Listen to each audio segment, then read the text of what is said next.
Hello everyone, welcome back to my channel. This is Pramila Yadav. CTET success series में आपका फिर से स्वागत है। इस सीरीज में हमने दो थ्योरीज हैं वो डिस्कस कर ली हैं, जिसमें पहली थ्योरी हमने डिस्कस की थी लेव वाइगोस्की की सोशियो कल्चरल थ्योरी, लेव वाइगोस्की की सामाजिक सांस्कृतिक विकास का सिद्धांत, और दूसरी थ्योरी पियाजेट की कोग्निटिव डेवलपमेंट थ्योरी, पियाजेट का संज्ञानात्मक विकास है, वो हम डिस्कस कर चुके हैं।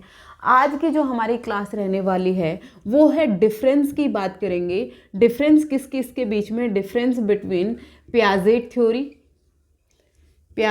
थ्योरी एंड लेव वाइगोस्की थ्योरी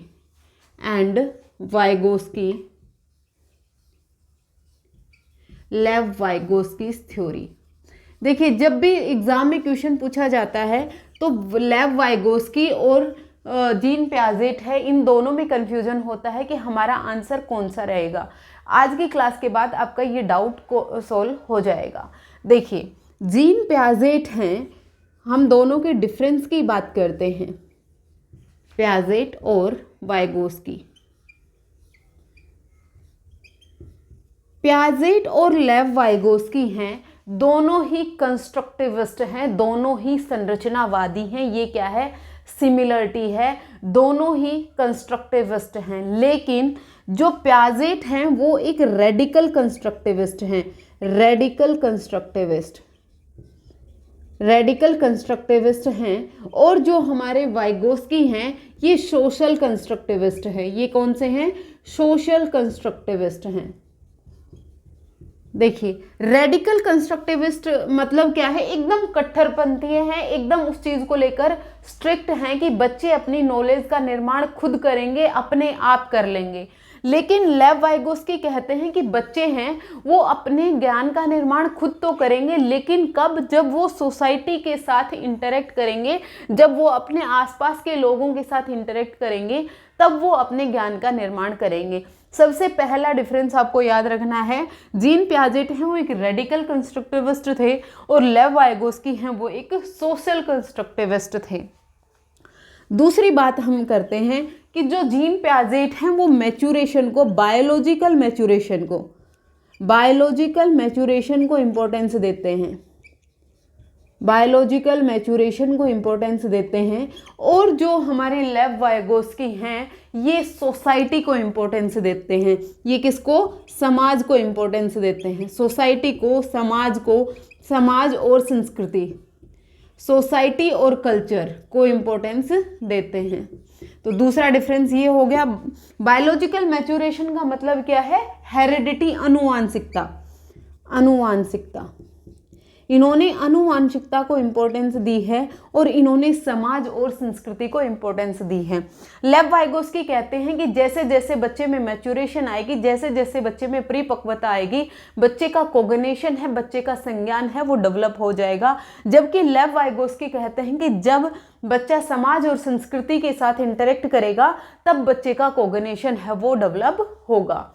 फिर उसके बाद जो हमारे पियाजेट हैं वो कहते हैं कि पहले बच्चे में थॉट डेवलप होते हैं, फिर उसके बाद बच्चे में लैंग्वेज डेवलप होती है। सबसे इंपॉर्टेंट, सबसे पहले बच्चे में विचार आते हैं, थॉट आते हैं, और फिर उसके बाद क्या आती है? भाषा आती है, लैंग्वेज आती है।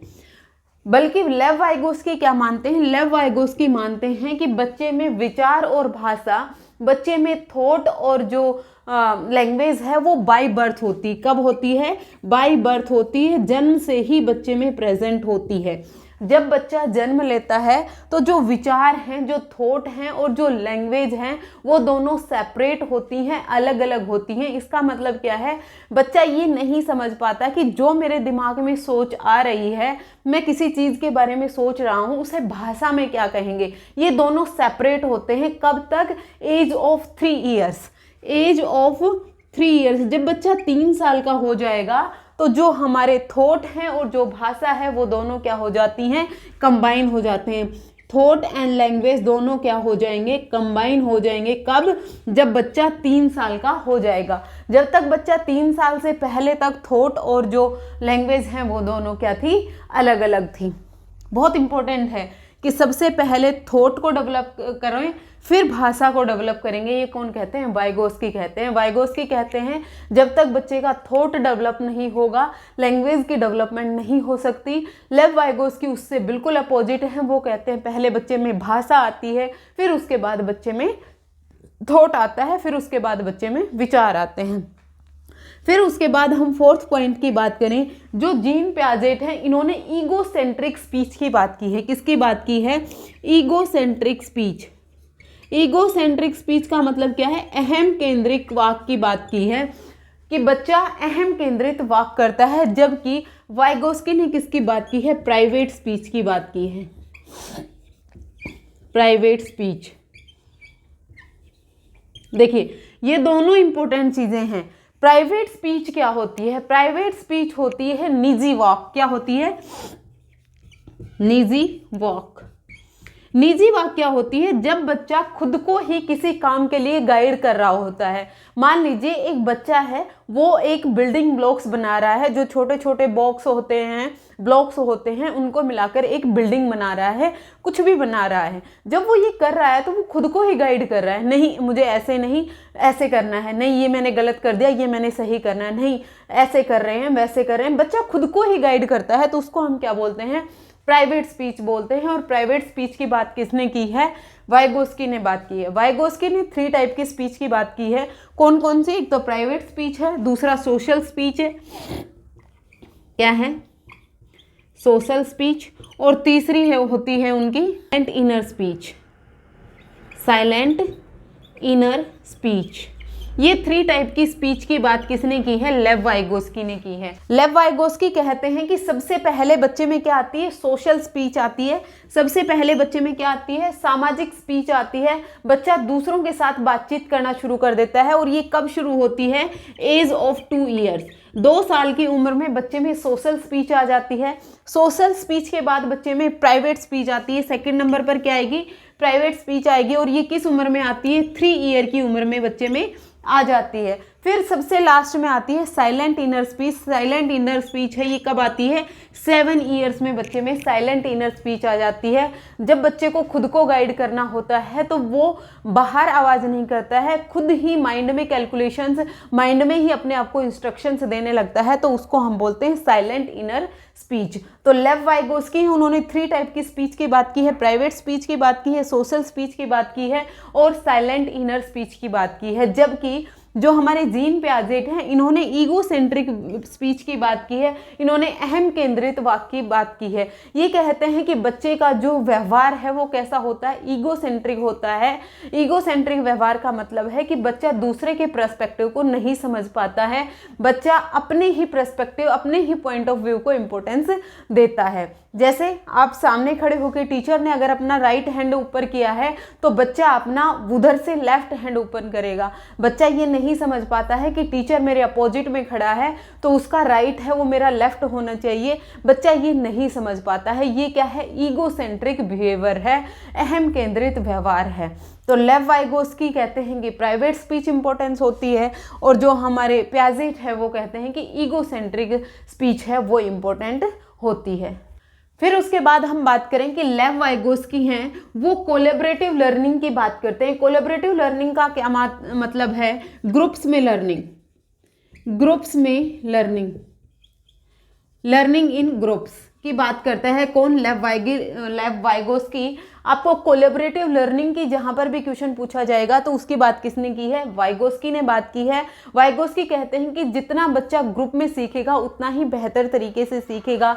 बल्कि जो हमारे लेव वाइगोस्की हैं वो कहते हैं, इन्होंने कहा कि जो बच्चे हैं वो ग्रुप के बजाय कैसे सीखते हैं? सिंगल सीखते हैं। जब वो अपने आसपास के वर्ल्ड के साथ इंटरेक्ट करते हैं तो वो खुद ब खुद सीख जाते हैं, उनको किसी ग्रुप की ज़रूरत नहीं होती है। यहाँ पर उन्होंने मैचुरेशन को इम्पोर्टेंस दी है, उन्होंने एज को इम्पोर्टेंस दी है। ये कहते हैं कि जैसे जैसे बच्चे की उम्र बढ़ेगी, जैसे जैसे बच्चे में मैचुरेशन आएगी, वैसे वैसे बच्चे का कॉग्निशन डेवलप होगा और उसी तरह से आप बच्चे को सिखा सकते हैं। जबकि लेव वाइगोस्की ने एज को इम्पोर्टेंस नहीं दी है, आयु को इम्पोर्टेंस नहीं दी है। वो कहते हैं कि बच्चे की एज है वो इम्पोर्टेंट नहीं होती, किसी भी उम्र के बच्चे को कुछ भी सिखाया जाता है। जब भी आप बच्चे को कुछ भी सिखाना चाहते हैं तो उसको समाज, सोसाइटी, जो कल्चर है उसके इंटरेक्शन में लेके आइए, उसके साथ उसका इंटरेक्शन करवाइए, तो किसी भी उम्र के बच्चे को आप कुछ भी सिखा सकते हैं। इन्होंने एज को इम्पोर्टेंस नहीं दी है। उसके अलावा जो पियाजेट हैं ये मानते हैं कि जो डेवलपमेंट है वो क्या है, एक डिसकॉन्टिन्यूअस प्रोसेस है, एक असतत प्रक्रिया है। कैसी प्रक्रिया है? असतत प्रक्रिया है, निरंतर ना चलने वाली प्रक्रिया है। इन्होंने जो अपनी थ्योरी है वो स्टेजेस में दी है। इन्होंने अपनी थ्योरी 4 स्टेजेस में दी है। इन्होंने कहा है कि बच्चे का जो कोग्निशन है, बच्चे का जो संज्ञान है वो 4 स्टेजेस में है और जो डेवलपमेंट है वो कैसी है, असतत प्रक्रिया है, डिसकॉन्टिन्यूअस प्रोसेस है। बल्कि जो हमारे लेव वाइगोस्की हैं वो मानते हैं कि जो डेवलपमेंट है वो सतत प्रक्रिया है, निरंतर चलने वाली प्रक्रिया है। इन्होंने किसी भी तरह की स्टेजेस की बात नहीं की है। जो हमारे जीन पियाजेट हैं उन्होंने स्टेजेस की बात की है, बल्कि जो हमारे लेव वाइगोस्की हैं उन्होंने किसी भी स्टेजेस की बात नहीं की है। उन्होंने कहा है कि जो डेवलपमेंट है वो क्या है, एक सतत प्रक्रिया है, कंटिन्यूअस चलने वाली प्रक्रिया है।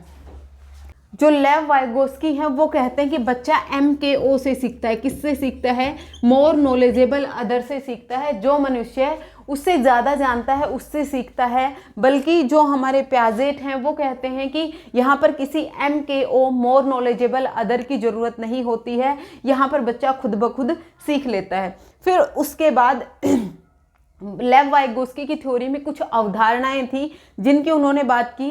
उसमें उन्होंने किस किस चीज़ की बात की थी? उन्होंने मोर नॉलेजेबल अदर की बात की थी, मचान की बात की थी, स्कैफ फोल्डिंग की बात की थी, ZPD की बात की थी। अगर आपसे कोई पूछ ले MKO, स्कैफ फोल्डिंग, मचान ढांचा या फिर ZPD क्या है? जोन ऑफ प्रॉक्सिमल डेवलपमेंट ने की थी, लेव वाइगोस्की ने की थी। और जो पियाजेट हैं, स्कीमा, असिमिलेशन, अकोमोडेशन, इक्विलिब्रेशन, इन सब की बात किसने की थी? पियाजेट ने की थी। होपफुली पियाजेट और जो वाइगोस्की हैं उनकी जो थ्योरी है उसमें डिफरेंसेस आपको समझ में आ गए होंगे। जो पियाजेट हैं वो रेडिकल कंस्ट्रक्टिविस्ट हैं, वाइगोस्की हैं वो सोशल कंस्ट्रक्टिविस्ट हैं। उसके बाद ये बायोलॉजिकल मैच्योरेशन को इम्पोर्टेंस मानते हैं। ये समाज, संस्कृति, जो सोसाइटी और कल्चर है उसको। इन पियाजेट कहते हैं कि पहले थॉट आता है बच्चे में, फिर उसके बाद बच्चे में लैंग्वेज आती है। जो हमारे वाइगोस्की हैं वो कहते हैं कि बाय बर्थ ही बच्चे में थॉट और लैंग्वेज हैं वो दोनों पाए जाते हैं। पहले थॉट और जो भाषा है वो दोनों सेपरेट होती हैं। जैसे ही बच्चा 3 साल का होता है तो दोनों कंबाइन हो जाती हैं। फिर उसके बाद जो पियाजेट है वो ईगोसेंट्रिक स्पीच की बात करते हैं और लेव वाइगोस्की है वो प्राइवेट स्पीच की बात करते हैं। लेव वाइगोस्की ने 3 टाइप की स्पीचेस बताई हैं, प्राइवेट स्पीच, सोशल स्पीच और साइलेंट इनर स्पीच।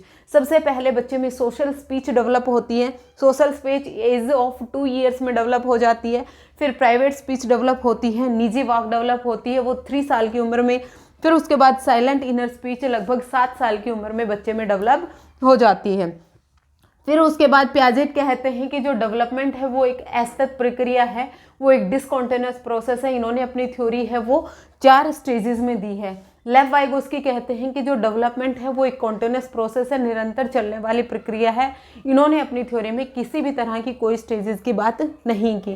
फिर उसके अलावा लेव वाइगोस्की की थ्योरी में कुछ अवधारणाएं थी, कुछ इंपॉर्टेंट टर्म थी, कुछ कॉन्सेप्ट थे। वो कौन कौन से थे? मोर नॉलेजेबल अदर, जो आपसे अधिक जानने वाला कोई भी पर्सन, वो कोई टीचर हो सकता है, पीयर हो सकता है, या फिर आपका कोई भी पेरेंट हो सकता है। कोई भी ऐसा आदमी जो आपसे ज़्यादा जानता है, बालक उससे सीखता है। उन्होंने मचान की बात की, स्कैफोल्डिंग की बात की। स्कैफोल्डिंग, मचान ढांचा एक अस्थायी मदद होती है, एक टेम्परेरी सपोर्ट होती है जब तक बच्चे को दी जाती है, जब तक वो उस काम को करना सीख ना जाए। फिर उसके बाद उन्होंने ZPD की बात की। ZPD क्या है? जोन ऑफ प्रॉक्सिमल डेवलपमेंट है, संभावित विकास का क्षेत्र है। जितना बच्चा जानता है और जितना बच्चा किसी की मदद के साथ कर सकता है उसके बीच का जो एरिया है वो ZPD कहलाता है। फिर उसके बाद इन्होंने कोलैबोरेटिव लर्निंग की बात की कि बच्चे की जो लर्निंग है वो ग्रुप्स में होती है। जीन पियाजेट की थ्योरी में स्कीमा की बात की गई, जो हमारे माइंड में ऑलरेडी जो बंडल ऑफ नॉलेज हैं, पैकेट ऑफ नॉलेज हैं, उसको हम स्कीमा कहते हैं। फिर असिमिलेशन की बात की गई, न्यू नॉलेज को अपनी जो ऑलरेडी एग्जिस्टिंग नॉलेज है उसमें ऐड करना असिमिलेशन होता है। अकोमोडेशन होता है, नई चीज़ के साथ अपने नॉलेज को मॉडिफाई करना, चेंज करना, अकोमोडेशन होता है। फिर इक्विलिब्रेशन होता है, जो हम नई चीज़ें सीख रहे हैं उसको इक्विलिब्रियम में लाना, संतुलन में लाना। ऑर्गेनाइजेशन की बात की, ये सब जीन पियाजेट ने अपनी थ्योरी में बात की। होपफुली जीन पियाजेट की थ्योरी और लेव वाइगोस्की की थ्योरी में अभी आपको कोई भी डाउट नहीं रहा होगा। अगर फिर भी आपको कोई डाउट है तो आप एक बार ये थ्योरीज दोबारा देख लीजिएगा। यहाँ से कम 5 से 6 क्वेश्चन बनते हैं। दोनों थ्योरी से 5 से 6 क्वेश्चन इंपॉर्टेंट बनते ही बनते हैं। दोनों थ्योरी आप अच्छे से कर लीजिएगा। आज के लिए इतना ही, मिलते हैं नेक्स्ट क्लास में। Thank you very much.